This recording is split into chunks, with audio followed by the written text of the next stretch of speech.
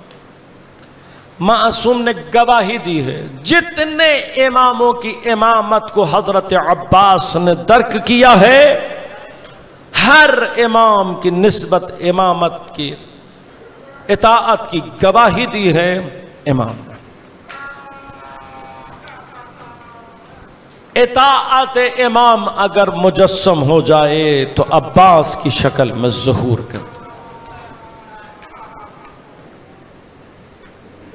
تاریخ کہتی ہے کہ اگر علی کی شجاعت بھی کوئی دوسرا رنگ اختیار کرے تو عباس بنتی ہے۔ اتنی شجاعت ہے حضرت کی، لیکن اس شجاعت پر جو صفت حاوی ہے وہ اطاعت معصوم ہے۔ بس کوئی عباس کا عاشق ہو اور حضرت عباس سے اطاعت معصوم نہ سیکھ سکے، علم حضرت عباس اٹھانے والا ہو لیکن اپنے آپ کو مطیع نہ بنا سکے، سوچنے کی ضرورت ہے اسے۔ یہ حضرت عباس کا علم ہر جگہ کائنات میں جہاں جگہ لگا ہوا ہے، یہ یاد دلاتا ہے کہ عباس اس مطیع کو کہتے ہیں جو اپنے ہاتھ کٹوا تو سکتا ہے، اپنے امام کی حمایت سے ہاتھ اٹھا نہیں سکتا۔ بس اپنے گھر پہ جب بھی حضرت عباس کا علم لگاؤ تو صرف اس نیت سے نہ لگاؤ کہ میں نے لگایا ہے میرے گھر میں برکت آئے گی۔ علم لگایا ہے تو علمدار سے وفاداری کا تقاضا یہ ہے کہ پھر میرا گھر دین کی حمایت کا، دین سے وفاداری سے، امام سے امامت اور اطاعت کا مرکز بنے گا۔ ایسا نہ ہو کہ گھر پہ تو علم حضرت عباس کا لگا ہوا ہو اور گھر میں امام کی نافرمانی ہو رہی ہو۔ ایسا نہ ہو گھر پہ امامت پر پرچم حضرت عباس لگا ہوا ہو اور گھر امام سے ہی وفاداری انجام نہ دے رہا۔ ایسا نہ ہو، اس پرچم سے وفاداری کرنا سیکھو۔ کیوں؟ حضرت نے اپنے جگر کا خون بہا کر اس علم کو قائم کیا۔ اس قدر شجاع ہے عباس، اس قدر شجاع۔ آج 8 محرم ہو گئی، دوسرا دن ہے حسین کے بچوں کو پیاس میں۔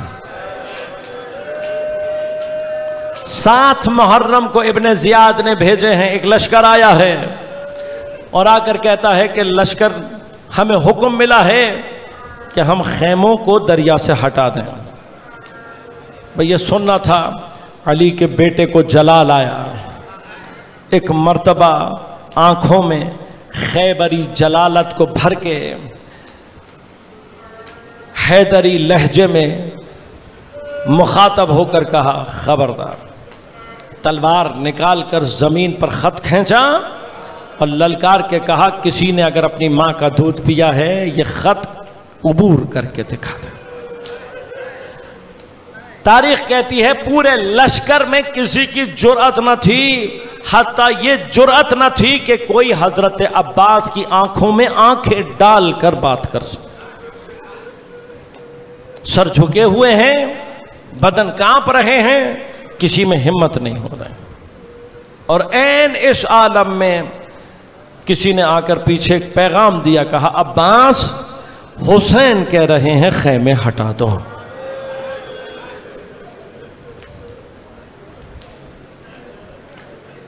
امام حسین کا نام آنا تھا، جلالت کے آثار ختم ہوئے، تلوار کو نیام میں رکھا، سر جھکایا، پہلی تناب خیموں کی کھولنے والی خود حضرت عباس۔ یہ اطاعت معصوم میں مقام حضرت عباس۔ لہذا پوری کربلا میں آپ کو حضرت عباس کا امام حسین سے کوئی سوال نہیں دکھائی دے گا، کسی چیز پر سوال نہیں۔ عباس صرف اطاعت کا نام ہے۔ اس قدر مطیع ہے کہ جب سارے انصار بھی شہید ہو گئے اور اب حسین کے اپنے گھر والے اور بچے بھتیجے بھانجے ہیں، امید یہ تھی کہ سب سے پہلے مولا مجھے اذن دیں گے، لیکن عباس کے سامنے علی اکبر کو اجازت ملی۔ علی اکبر کا جنازہ آ گیا، عباس دیکھ رہے ہیں۔ جس قاسم کو گودی میں پالا تھا اس کے ٹکڑے آ گئے، لیکن عباس دیکھ رہے ہیں۔ زینب کے بھانجے عباس کے دل کے دلارے لاشیں اٹھا کر لے آئے، لیکن اجازت نہیں مل رہی۔ اپنے 3 بھائیوں کے جنازے لا کر رکھ دیے، لیکن اجازت نہیں مل رہی۔ بس ایک وقت وہ آیا جب عباس کے سوا بچا ہی نہیں کوئی۔ آئے ہیں اور امام کی خدمت میں سر جھکا کر کھڑے ہو گئے، اب بھی سوال کوئی نہیں ہے۔ جانتے ہیں کہ امام سے بات کرنے کی ضرورت نہیں ہے۔ امام نے ایک مرتبہ نگاہ ڈالی، سمجھ گئے۔ کہتے ہیں عباس تم تو میری قوت بازو ہو، عباس تم سے بچوں کو ڈھارس ہے، عباس اہل حرم کا آسرا ہو، عباس میری قوت کمر ہو۔ بس آخری جملہ کہاں، عباس تم میرے لشکر کے علمدار ہو۔ تاریخ کہتی ہے جب یہ سنا نا کہ عباس تم میرے لشکر کے علمدار ہو، بس ایک مرتبہ دائیں جانب دیکھا، ایک مرتبہ بائیں جانب دیکھا، کہا مولا وہ لشکر کہاں رہا جس کا عباس علمدار تھا۔ کہا بھائی تجھ سے مجھے ڈھارس ہے، بھئی یہ سننا تھا، واپس آئے ہیں۔ لیکن جیسے ہی پلٹ کر خیموں کے پاس پہنچے، دیکھا بچوں کی الاتش کی آواز بلند ہو رہی ہے۔ کچھ بچے خشک مشکیزے پیٹ پر رکھے ہوئے ہیں، کچھ زمین پر اپنے رخسار رکھے ہوئے ہیں کہ شاید کوئی طریقہ امکان پیدا ہو جائے۔ بھئی یہ برداشت نہ ہو سکا، ایک مرتبہ 4 سالہ شہزادی کو بلایا، خشک مشکیزے کو علم سے باندھا، ایک ہاتھ میں مشک علم لیا، ایک ہاتھ میں آغوش میں شہزادی کو لیا۔ اس کیفیت کے ساتھ دوبارہ آگے سر جھکا کر کھڑے ہو گئے۔ اب جو حسین نے نگاہ ڈالی، ایک مرتبہ اشک جاری ہوئے چہرے سے، رو کر کہتے ہیں جاؤ بھائی جاؤ، پانی کی کوئی سبیل کرو۔ علماء کہتے ہیں عباس کو حضرت نے جنگ کی اجازت نہیں دی تھی، لہذا تلوار چھوڑ کر نیزے سے حملہ کیا، جو نیزے سے حملہ کر کے فرات کا گھاٹ آزاد کرا لے اسے عباس کہتے ہیں۔ ایک مرتبہ مشک کو پانی سے بھرنے کے بعد تاریخ نے عجیب جملہ لکھا ہے، حضرت نے ایک مرتبہ پانی کو چلو میں اٹھایا، اٹھانے کے بعد چہرے تک لا کر عباس نے پانی پھینک دیا۔ علماء کہتے ہیں آج تک یہ سر ہے، لیکن بعض کہتے ہیں شاید اپنی شہادت کے وقت حضرت امیر نے سینے سے لگا کر عباس کو کوئی وصیت کی تھی، کہ شاید یہ اسی وصیت کا اثر تھا۔ علی نے کہا تھا میرے بیٹے عباس، کربلا میں وہ وقت آئے گا جب تو پانی پر قبضہ ہوگا، دیکھ پیغمبر کا بیٹا پیاسا ہوگا، عباس ایسا نہ ہو علی کا بیٹا پیالی پی لے، نبی کا بیٹا پیاسا رہ جائے۔ شاید ہاتھ میں پانی اٹھا کر پھینک کر عباس نے بتایا اے میرے بابا تمہارا بیٹا پیاسا ہے، جب تک نبی کا بیٹا پانی نہ پیے علی کا بیٹا پانی نہیں پی سکتا۔ جو پیاسا ہی نہر سے واپس آ جائے اسے عباس کہتے ہیں۔ بس عزیز و تاریخ کہتی ہے حضرت نے واپسی پہ نخلستان کا راستہ اختیار کیا۔ تاریخ نے لکھا ہے جناب ام البنین نے شعر کہا اپنے بیٹے کی شان میں، اے میرے بیٹے میدان میں کسی کی جرأت نہ تھی کہ تیرے سامنے آتا، ارے نخلستان سے وارد ہوئے، درختوں کے پیچھے سے چھپ کر وار کیا، کسی ملعون کا وار لگا، حضرت کا بازو قطع ہو گیا۔ مشق و علم کو تھام کر آگے بڑھ رہے تھے، جب کسی اور ملعون کا وار لگا، اس سے پہلے کہ بازو قطع ہوتا، مشق کے تسمے کو اپنے دانتوں میں دبا لیا، ہاتھ قطع ہوا، علم بھی گر کر ٹھنڈا ہو گیا۔ اس کیفیت میں میرا مولا نخلستان سے نکل کر میدان میں وارد ہوا، دونوں ہاتھ کٹے ہوئے ہیں، دانتوں میں مشکیزہ ہے، نگاہ خیمے پر ہے، بس چاہتے یہ ہے کہ پانی پہنچ جائے۔ ارے حسین کی بیٹی سکینہ کوزہ لیے میرے انتظار میں ہے، میں وعدہ کر کے آیا ہوں بچوں سے، حسین کے بچے میرے انتظار میں ہے، کسی طرح پانی پہنچ جائے۔ جب شمر نے دیکھا کہ کٹے ہوئے بازوؤں کے باوجود کوئی عباس کے نزدیک نہیں جا پا رہا، ایک مرتبہ آواز دے کر کہا، خبردار پانی خیموں تک نہ پہنچے، اگر حسین نے پانی پی لیا تم زندہ واپس نہ جا سکو گے۔